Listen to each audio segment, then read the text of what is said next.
Alors, bonjour à tous et bienvenue dans cette interview. Alors, aujourd'hui, le thème de l'interview sera la guerre des gangs par rapport à l'actualité ici en Haïti. Donc, nous allons un peu parler de cette actualité et des conséquences sur la population. Alors, pour cette interview, j'ai le plaisir de discuter avec Yvon Janvier, qui est avocat spécialisé en droits humains, chercheur, formateur et consultant. Bonjour Yvan. Bonjour Nadia et bonjour à tes fans, aux autres internautes et qui te suivent partout à travers le monde. Et voilà, ce sera un plaisir de partager avec toi mon expérience et avec les autres également. Merci beaucoup. Peux-tu te présenter par rapport justement à ton expérience professionnelle et par rapport à cette thématique? Donc, peux-tu donner un peu plus de détails par rapport à ce que tu fais, à ce que tu proposes, etc. Oui, merci Nadia. En fait, j'aime être bref quand on me demande de me présenter. Euh, je suis haïtien, né haïtien, mais j'aime me présenter comme un citoyen du monde qui travaille dans le domaine des droits humains. Je me suis spécialisé dans cette branche, non seulement pour le développement de ma communauté, pour défendre les droits de ma communauté et pour leur assurer un certain bien-être, mais également pour assurer le bien-être de la communauté universelle. Donc, à ce titre, je collabore autant avec les acteurs haïtiens, les acteurs publics et les acteurs de la société civile, et tout comme je collabore avec des institutions et des acteurs à l'international. Et j'ai monté une organisation à but non lucratif qui s'appelle GRAD, Groupe d'appui au développement et à la démocratie en Haïti, un double volet. J'encadre les jeunes avec mon staff et nous encadrons également, nous essayons également de renforcer les compétences de la société civile. Alors, en fait, là, tu es en train de faire une thèse par rapport à la responsabilité de l'État, par rapport à l'activité des gangs armés. Que peux-tu nous dire sur le résultat de tes recherches? Résultat, et c'est pas, c'est, le phénomène est complexe, hein, Nadia. Euh, et quand parler des gangs, il faut pas voir, tout d'abord, il faut pas voir seulement Haïti, il faut voir le contexte caribéen et le contexte également latino-américain. Parce que chacun sait que dans cette région, les gangs posent un véritable défi à l'État, mais non seulement à l'État, mais également aux populations locales. Euh, comment défi? Parce que tout le monde sait que font les gangs. Ils kidnappent, ils tuent, ils violent, ils massacrent la population. Donc, ils rendent la vie difficile à tout le monde. Et cela favorise également l'approbation de la criminalité et la drogue, le traite des enfants et tout ce qui s'associe avec quand il y a cette instabilité que font régner les gangs dans un pays. Donc en Haïti, c'est actuellement, nous devons le confesser, c'est un véritable chaos. Et donc, ce que nous devons, comment nous regardons d'abord le phénomène? Dans un premier temps, nous estimons que l'État, ça c'est le premier degré, est responsable. Responsable, c'est par rapport aux instruments du droit international, aux instruments des droits humains qui donnent à l'État, ou bien qui font obligation à l'État de garantir les droits des citoyens, de les protéger, d'assurer leur sécurité et de prendre les mesures appropriées pour assurer un certain bien-être. Donc, il revient à l'État, dans un premier temps, à l'État haïtien, de sécuriser la population, Mhm. de lui permettre de vivre dans une atmosphère où il est possible pour elle de jouir pleinement de ses droits fondamentaux. Là, ça, c'est le premier degré. Mais le deuxième degré, mais que beaucoup de personnes perdent de vue, et on le trouve dans l'article sur la responsabilité, c'est le projet d'article sur la responsabilité de l'État pour faire internationalement illicite. Donc, il y a les articles 1, 2, 3 évoquent de quoi nous parlons exactement. Ils nous disent à quel moment on peut estimer l'État responsable et en quoi consiste un acte internationalement illicite. Voilà. Quelqu'un peut me dire, là maintenant, il y a les gangs d'un côté, c'est un premier degré de responsabilité. Il suffit pour l'État de sécuriser et la population, puis c'est fini. Mais non, nous avons trouvé que dans une très large mesure, les organes de l'État, quand je dis les organes de l'État, au sein des institutions, quel que soit le niveau, soit au niveau des collectivités territoriales, au niveau des acteurs étatiques, donc on les appelle organes de l'État, si on trouve que ces gens euh, employés de l'État, fonctionnaires de l'État, sont complices des gangs, un, ou ne prennent pas les mesures adéquates pour démanteler les gangs, pour désamorcer les activités criminelles des gangs, à ce moment, et suivant le projet d'article, nous pouvons dire que l'État non seulement est responsable au regard du droit international coutumier, mais également à la lumière de ce projet d'article sur les activités illicites, internationalement illicites.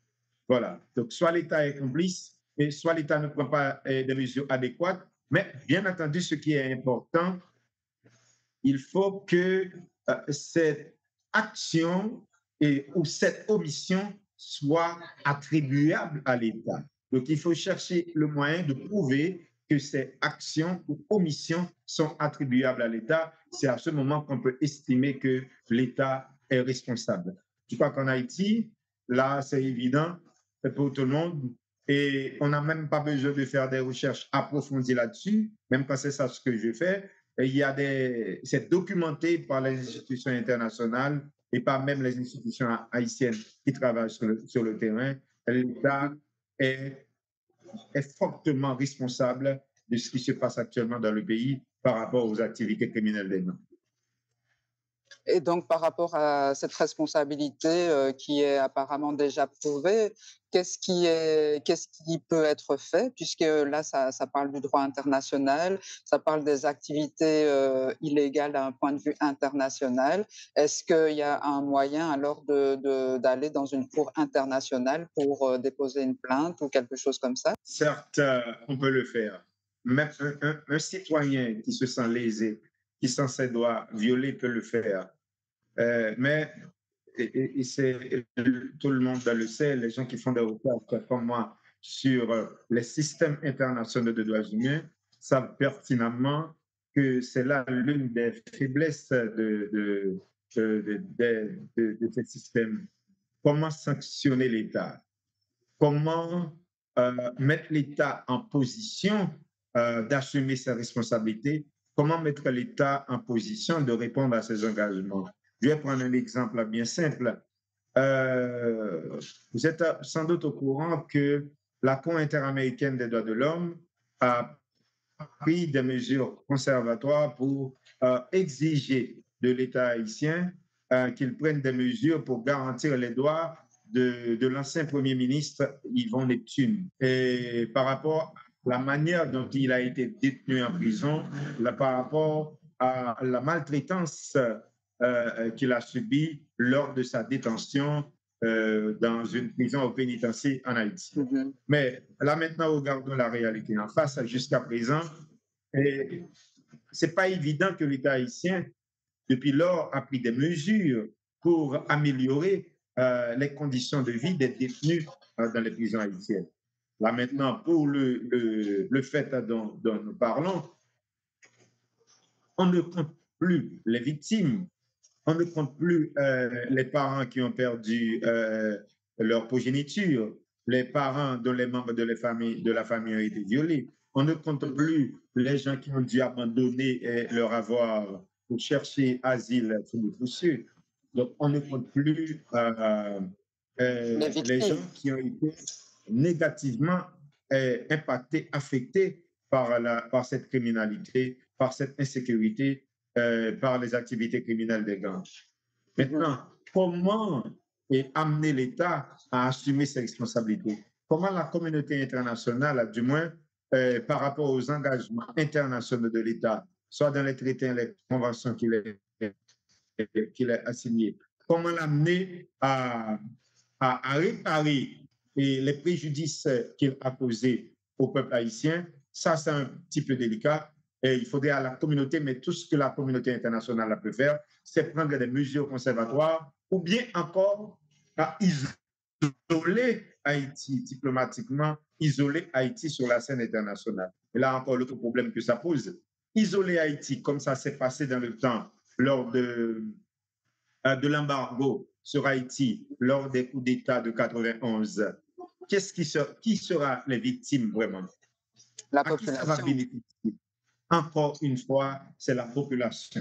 C'est là maintenant que la situation devient beaucoup plus difficile pour les gens au niveau de la communauté nationale qui se penchent là-dessus ou bien qui sont vraiment amis d'Haïti pour voir comment porter l'État haïtien à payer et à réparer les préjudices qu'il a causés, soit pour ses actions, soit pour ses omissions par rapport aux activités criminelles des gangs.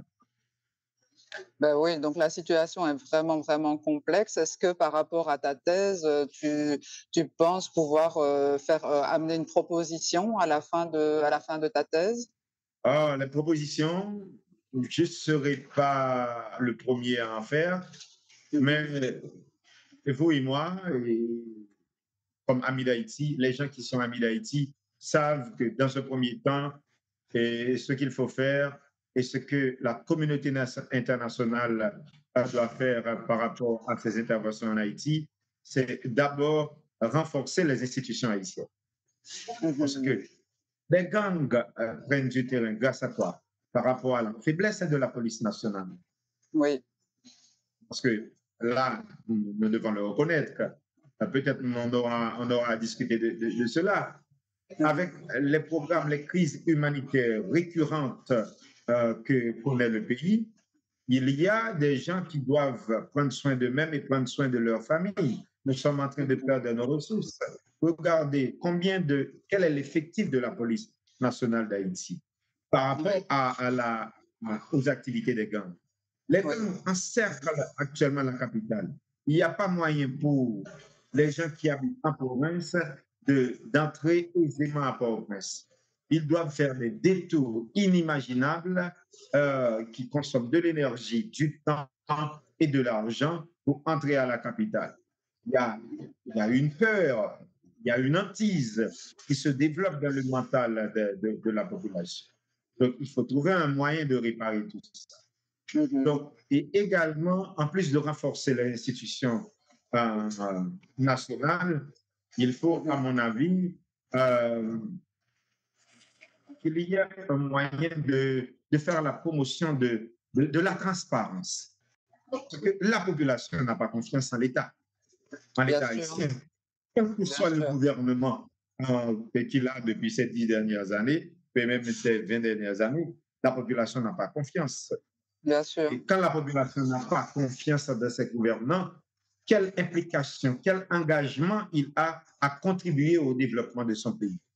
Mais bien je sûr. pense personnellement, une fois maintenant que nous avons un gouvernement, pas un individu, un Mhm. gouvernement qui fait montre de transparence, un gouvernement qui instruit la population, qui sensibilise la population sur les dynamiques politiques, qui travaille la population, qui éveille la conscience de la population, qui lui Mhm. montre, voilà ce que je fais, ce que nous allons faire comme Oui, gouvernement, évoque la population de manière inclusive. C'est pour le bien-être de tout un chacun, c'est pour le oui, bien-être du pays. La population va travailler, va aider et va contribuer à son développement et au développement du pays.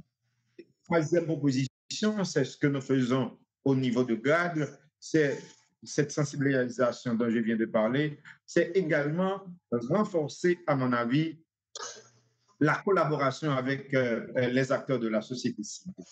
Parce qu'on a l'impression qu'en Haïti, chaque gouvernement a une certaine défiance par rapport aux organisations de la société civile. Or, il a été prouvé j'ai déjà fait une recherche là-dessus que vous pouvez trouver sur academia.edu et où j'ai montré que la collaboration entre l'État, les acteurs étatiques, les acteurs de la société civile et la jeunesse Mhm. constituent des piliers du développement d'Haïti. C'est Bien disponible en sûr. anglais sur academia.edu. Voilà. Donc, D'accord. il faudrait donc renforcer les compétences de la société civile. Je pense que avec ça, on devrait être en chemin de trouver une issue à nos différents problèmes. Ben oui, donc là, et ça, voilà, il y a certaines organisations, dont la tienne, qui vont dans ce sens, et donc, ce serait alors de pouvoir amener ça à un niveau plus large avec le gouvernement, avec peut-être des institutions internationales, etc. Mais donc ça, c'est malheureusement, ce n'est pas pour tout de suite que ça pourra se passer. Alors, pour continuer avec le thème de cette interview, donc là, tu parlais ben, de la population, de la société civile, etc., du fait elle n'a plus confiance dans les institutions. Tu me disais que du coup, la population comment se met en relation avec les gangs eux-mêmes. Comment est-ce que cela se passe exactement? C'est évident. Tout un chacun sait à travers le monde que euh, par rapport aux autres défis, challenges que nous rencontrons en Haïti, il y a un problème d'infrastructure. Mhm. Quand je dis là, vous pouvez comprendre rapidement, pas d'institution vraiment pour accueillir tous nos enfants, pour assurer la scolarité de nos enfants, pas d'institution de santé pouvant répondre aux besoins en matière de santé de la population, pas Mhm. de services sociaux de base qui constituent des droits fondamentaux. Et là, normalement, regardez bien la topographie. Malheureusement, je n'ai pas la carte avec moi, je pourrais vous montrer. Où se placent les gangs? C'est au niveau des Autour de quartiers toi. populaires, Ah oui. dans les ghettos. Mhm. Et qui est-ce qui Mhm. vit dans les ghettos? C'est la population démunie, la population en situation économique précaire, la Mhm. population qui est placée en mode de survie, Mhm. la population qui n'arrive pas à joindre les deux bouts. Maintenant, Mhm. cette population est inondée par les gangs, si je peux employer cette image. Et ces types-là, qu'est-ce qu'ils font? Ils ont de l'argent, ils ont euh, les moyens que leur procure leur trafic illicite. Ils Mhm. utilisent cet argent pour se substituer à l'État. Mhm. Les services que l'État ne peut pas offrir, est incapable d'offrir à la population, ils font semblant de offrir à cette population ces services. Et ce n'est pas étonnant d'entendre ces leaders de gang, ces gens vous disent ils font du social. Pour C'est les fêtes de terrible. fin d'année, par exemple, la vidéo euh, est encore disponible sur les réseaux. Tout le monde pouvait voir un chef de gang, là, sous le regard de l'État, qui met la population en file dans ce quartier, distribue de l'argent, de la nourriture, etc. Mhm. Une population qui est affamée, avec quel regard maintenant il va voir ces gens qui lui donnent de l'argent et lui procurent des services sociaux de base qui sont des obligations de l'État. Mhm. C'est automatique. Aux yeux de cette population, les gangs deviennent des sauveurs. Bien sûr. Vous voyez, à ce Mhm. moment, la relation est évidente. Vous voyez là maintenant, c'est la victime maintenant qui se trouve en situation de pactiser avec son ravisseur. Parce que ces Mhm. gens-là, en réalité, ils sont pris en otage. Ils n'ont pas d'autre endroit où aller. Mhm. Sauf quand, deuxième observation, parce que cela n'empêche pas cette même population qui prend certains gangs comme des sauveurs, donc cela n'empêche pas, je voulais dire, que cette population peut être également victime Mhm. dans cette guerre de gangs que vous aviez annoncée et plus tôt. Oui. Donc, il n'épargne ni petite fille, ni petit garçon, ni adulte, ni personne à mobilité réduite. Les gangs n'épargnent personne. Voyez ce qui Mhm. s'est passé à Carfeuille récemment. Oui. J'ai une amie, Nadia, qui a passé 30 ans à se construire, à construire sa vie, à construire la vie de son unique fille, pour citer seulement ça comme exemple. Là maintenant, elle a été contrainte de se réfugier chez une amie en Mhm. abandonnant sa maison, tout ce qu'elle avait construit pendant 30 ans de carrière. Les gangs se sont appropriés de tout. Mhm. Voilà, elle-même, avec son ordinateur et puis son petit sac, qui a été contrainte de se réfugier chez une amie. Mhm. Elle a tout perdu. Ah, ce n'est qu'un exemple parmi une multitude d'autres exemples de gens qui ont tout perdu. Donc, cette même Mhm. population, vous voyez, comme c'est très complexe. La Oui, population, partie de la population, voit les gangs comme des sauveurs oui. et pactise avec les gangs, mais cette même population, dans un second temps, est victime quand il y a guerre des gangs. Et c'est Mhm. pour cela, maintenant, par rapport à la première relation, que j'anticipe pour dire euh, il sera très difficile, à mon avis, pour une force internationale de déloger ces gangs de ces quartiers populaires. Comment identifier qui est gang, qui est victime, qui est otage? Donc, Bah oui. je laisse la question aux autres, à d'autres experts qui pourraient l'approfondir et voir comment maintenant débarrasser le pays de cette plèbe, de, de, de, de ce virus que constituent les gangs. Bah oui, tout à fait. Et en fait, même si quelqu'un venait vraiment pour aider la population, peut-être qu'une partie de la population défendrait quand même les gangs parce qu'ils ont reçu une certaine aide. Donc, ce serait vraiment très compliqué. Quand l'oppresseur devient sauveur et que l'État est dysfonctionnel, comment est-ce qu'on sort d'un cycle infernal comme ça? Comment est-ce qu'on peut sortir d'un cycle infernal comme ça? Bon, moi-même, je me replierai vers les propositions que j'ai partagées avec toi tantôt, Mhm. c'est-à-dire euh, renforcer la société civile, pour ne pas me répéter, pour Oui, euh, promouvoir la transparence en matière de gouvernance, parce que les activités des gangs constituent un assaut à la démocratie, bien euh, sûr. un assaut à notre développement, un assaut, Mm. une atteinte à ce que nous représentons dans la Caraïbe comme Oui, peuple, ce que oui, nous représentons dans l'histoire universelle, la place que nous avons voulu occuper, l'image oui, maintenant que nous projetons vers le monde, c'est un véritable assaut à tout ça, à notre identité même en tant que peuple. Donc, bien sûr. je pense que, alors, ce que j'aimerais ajouter par rapport à ma première proposition, je dirais qu'il ne faut pas quand même écarter l'aide internationale. Oui. Parce que je suis persuadé, par expérience, par rapport aux collaborations que j'ai eues dans le futur, pardon, dans le passé, et que je tiens à avoir dans le futur, Oui. que nous avons quand même des amis. Mhm.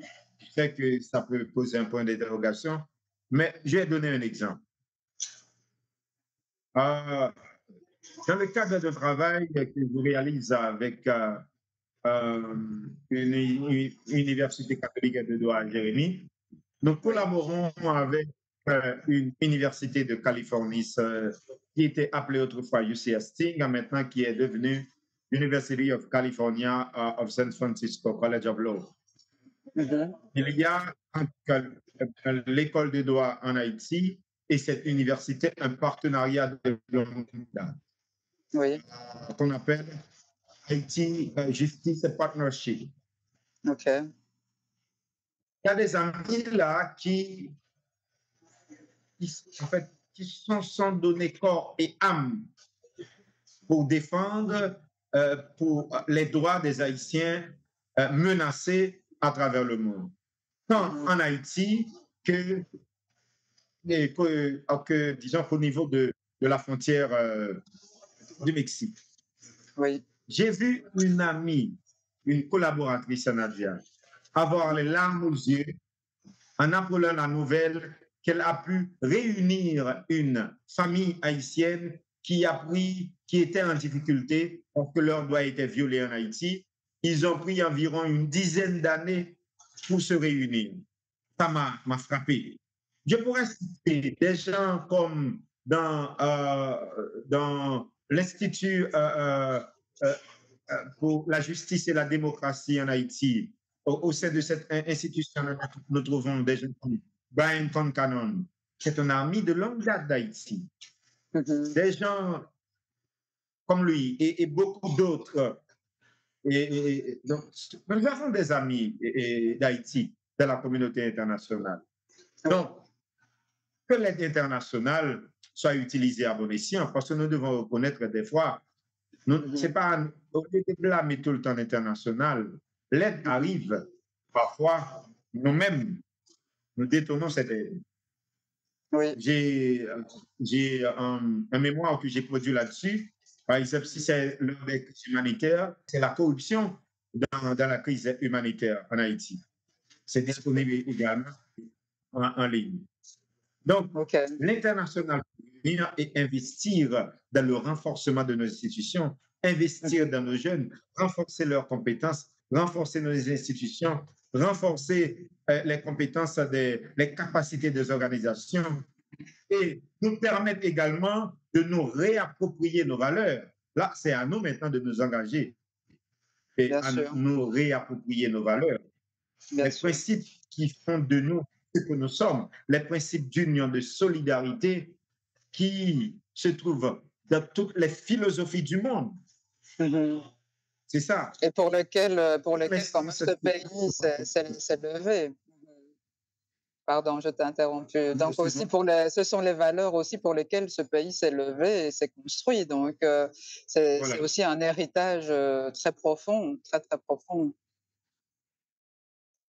Non, je voulais dire, comme tu as parlé du passé, d'héritage, j'ai fait exprès de ne pas remonter à cet héritage ancestral. Et parce que j'aime pas me lamenter. Les gens, c'est le passé, on doit se servir du passé comme tremplin. On doit l'utiliser comme tremplin, mais qu'est-ce que nous avons fait? Nous devons nous-mêmes, en tant qu'Haïtiens, être conscients pour voir qu'est-ce que nous avons fait de ce passé glorieux. Il ne faut pas se contenter de citer ce passé glorieux et se révolter à chaque fois que nous sommes victimes de discrimination, de racisme, par exemple, et remonter à Dessalines, à Toussaint. Il faut voir ce que nous-mêmes nous avons fait de ce passé, nous reconstruire en tant que peuple et nous engager maintenant. Il y a un combat intérieur à mener. D'abord, une fois que nous aurons gagné ce combat intérieur, là maintenant nous aurons des infrastructures, nous retrouverons une Haïti comme la perle des Antilles. C'est en tout cas très, très inspirant ce que tu dis et c'est vrai qu'il y a vraiment un engagement aussi de toute la société, de toute la population. Comme tu disais également, les institutions internationales, certaines sont vraiment engagées ici aussi. Après, bon, là pour l'instant, avec toute cette violence, il y a vraiment encore une nouvelle vague d'exil qui est là avec le programme Biden qui renforce cette vague d'exil. À ton avis, quelles sont les conséquences que ça va avoir pour le futur d'Haïti par rapport à cet engagement dont tu parles, par rapport à ce renforcement de la société civile? Quelles pourraient être les conséquences de cette nouvelle vague d'exil? Les conséquences nombreuses et même inimaginables. Et je suis un optimiste de nature. Oui.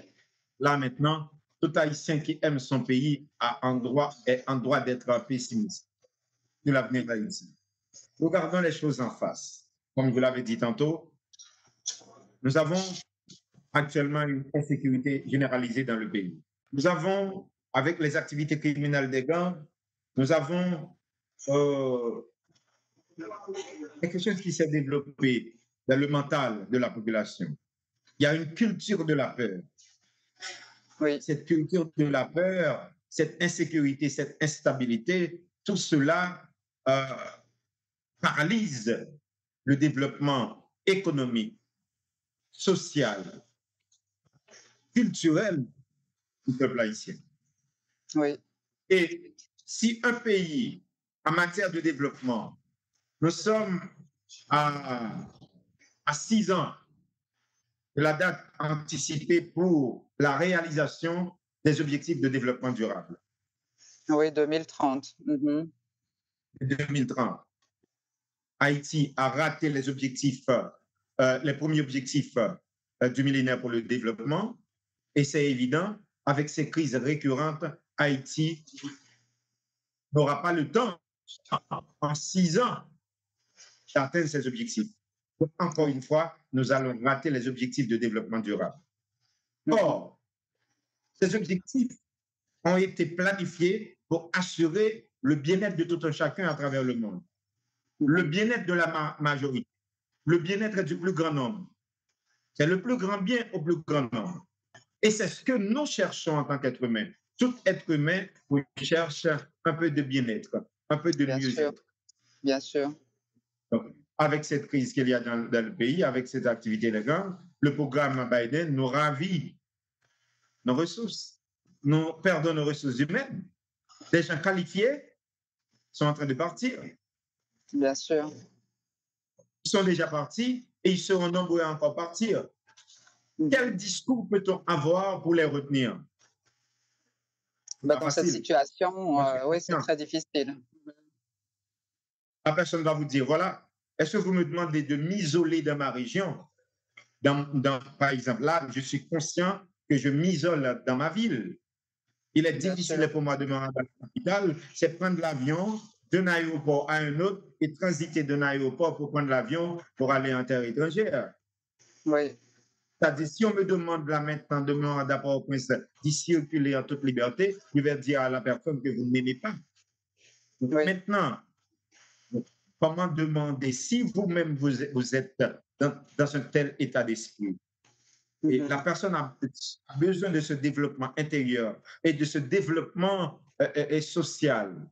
Bien sûr. Donc, comment lui rester? Donc, c'est tout ça que nous perdons.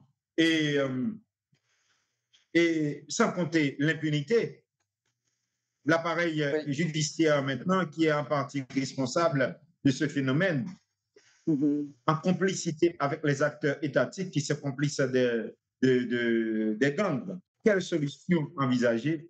Moi, je dirais toujours les mêmes. C'est trouver le moyen de forcer ces gens. Je bien le mot forcer, parce que ce n'est pas évident qu'ils vont remettre leurs armes. Bien Ils sont sûr. déjà trop confortables, ils gagnent beaucoup d'argent.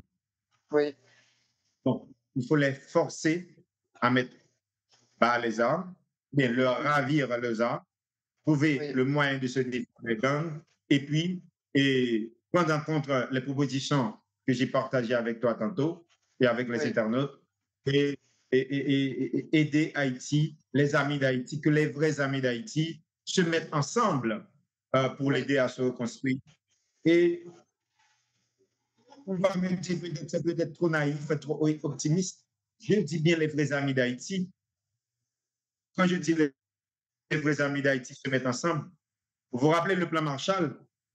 Oui, Donc, il y a possibilité, de la même manière, il y a cette solidarité internationale qui s'est développée pour l'Ukraine.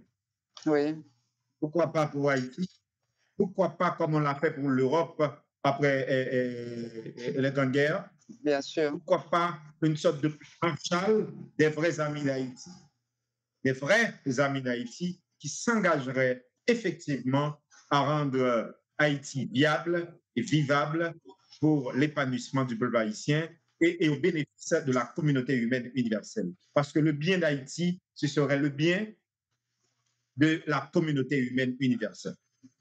Bien sûr, bien sûr. Et donc là, est-ce que tu penses que vraiment comment les forces armées du Kenya, est-ce que tu penses que ça pourrait avoir un quelconque effet sur la situation Oh, voilà. Là maintenant, il faudrait avoir déjà l'agenda de, de de, l'ONU? de cette force internationale. Oui. Je n'ai pas encore l'agenda, je crois. Personne n'a encore cet agenda. Ah Et bon? ensuite, Pourtant, et normalement, ils devaient déjà venir, non? Ils devaient déjà être là normalement. Ou bien alors ils sont venus faire une mission moi, de je suis reconnaissance. candidat là, et puis Ensuite, maintenant, quelles sont les qualifications et les compétences de cette force? Mhm. Parce que je vois que c'est circulé, je ne sais pas si c'est pour discréditer cette force, je vois que ça circule sur les réseaux sociaux. Il y a un pays qui repousse les forces kenyanes parce qu'on a trouvé que ces forces se sont fait les complices des gangs qu'ils étaient allés combattre. Oui. Donc, je ne peux pas être sceptique dès le départ. Je leur accorde le bénéfice du doute et les voir à l'œuvre et avant de me prononcer. Parce que je n'ai pas encore vu la force kenyane à l'œuvre. Mais ce qui est certain, pour moi, par rapport à tout ça, quel que soit le scénario envisagé, Oui, euh, rien ne peut se faire sans l'aide des Haïtiens sur le terrain. bien sûr, bien sûr. Donc, Euh, on doit nous accompagner pour nous permettre de prendre les choses en main. Je ne suis pas contre une aide internationale, mais cette aide doit être utilisée, soit une aide effective, efficiente. Ça doit une aide qui respecte la non pas souveraineté, qui respecte la souveraineté des Haïtiens. évidemment. Oui, je comprends bien. Et une dernière question, il y avait l'accord Montana. Est-ce que ça, tu avais entendu parler? Est-ce que tu penses que ça aurait pu être une possibilité, cet accord Montana, qui a été conclu ici à Port-au-Prince, mais qui n'a jamais Oui, été mis en toutes les place? aventures de ce genre. Oui, j'en ai entendu parler, je l'ai parcouru. Je n'ai pas toutes les données en tête, mais ma première impression, j'ai trouvé pour moi que c'était un excellent consensus, avec ses failles, bien entendu. Oui, oui. Ce n'était pas beau là-dedans. Bon, de toute façon, c'est toujours là. Mhm. Encore une fois, j'ai l'impression que mes compatriotes, en mettant de côté cet accord, c'est comme rater le train à nouveau. Parce que c'était un véritable consensus. Mhm. Pour moi, c'est mon impression. D'accord. C'était un véritable consensus qui reflétait l'esprit haïtien. Oui, On a pu trouver une entente quand même à un conflit et peut-être chemin faisant, on aurait pu y apporter les corrections possibles. oui. Mais voilà, j'ai l'impression qu'on a rejeté ça de Mhm. revers de main et puis on est passé à autre chose. Et jusqu'à présent, comme tu dois être au courant, nous ne sommes pas encore arrivés au bout du sujet. Ben, On cherche à nouveau, non seulement l'accord Montana, mais il y a eu des recherches, des consensus qui ont été effectués, des analyses qui ont été effectuées déjà, dont on pourrait tenir compte. Je ne sais pas si tu es au courant de la GRAM, de ce mouvement qui a été dirigé par Samuel Bière. Les documents sont là, on peut les explorer pour trouver des solutions aux problèmes haïtiens. Il y a même un plan stratégique, le PSDH, de développement d'Haïti. ah oui. Donc, Mhm. c'est très beau. L'idéal est là. Ce qui manque quelque part, là, nous devons le confesser. Au lieu de reprocher la communauté internationale tout le temps, nous devons être d'accord que, en fait, chez nos compatriotes, chez les acteurs politiques haïtiens, il manque Oui. cette volonté d'assurer, de travailler pour le bien commun.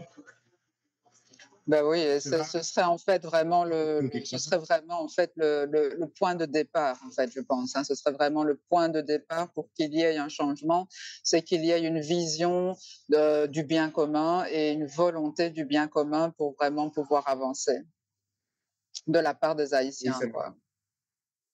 Ouais, ouais. évidemment. Ah ben, en tout cas, ben, merci beaucoup pour toutes ces informations. Je te laisse le mot de la fin pour conclure. C'est plutôt à moi de te remercier, Nadia, pour cette opportunité, parce qu'il n'est pas donné à tout le monde, à tout haïtien, cette occasion euh,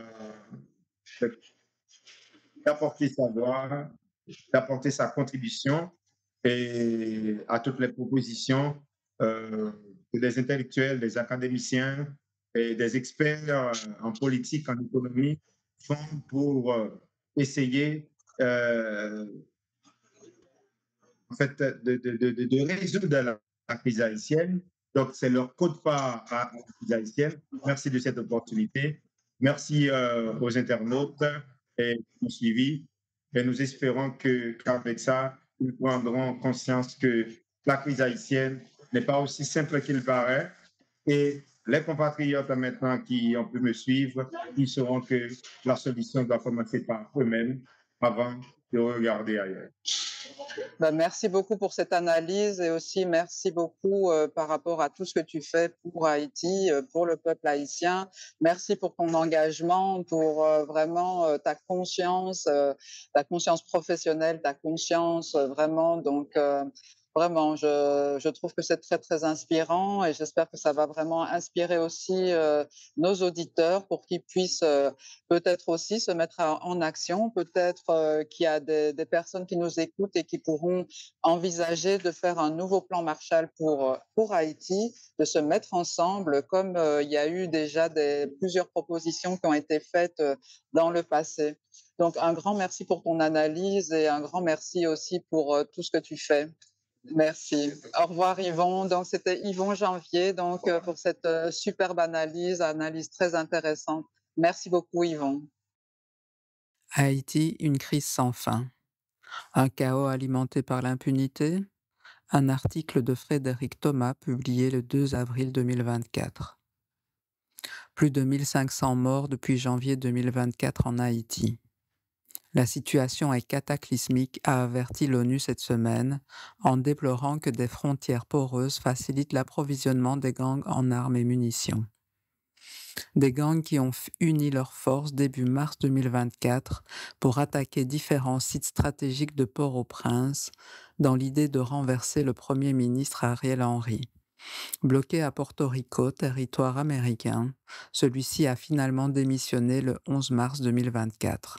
Les gangs, eux, ne cessent d'étendre leur emprise sur la capitale dont ils contrôlaient déjà 80%. Résultat, plus de 33 000 personnes ont fui ces dernières semaines l'insécurité de Port-au-Prince pour rejoindre les départements du Grand Sud et 5,5 millions de personnes ont aujourd'hui besoin d'aide humanitaire. Les Occidentaux, eux, évacuent leurs ressortissants.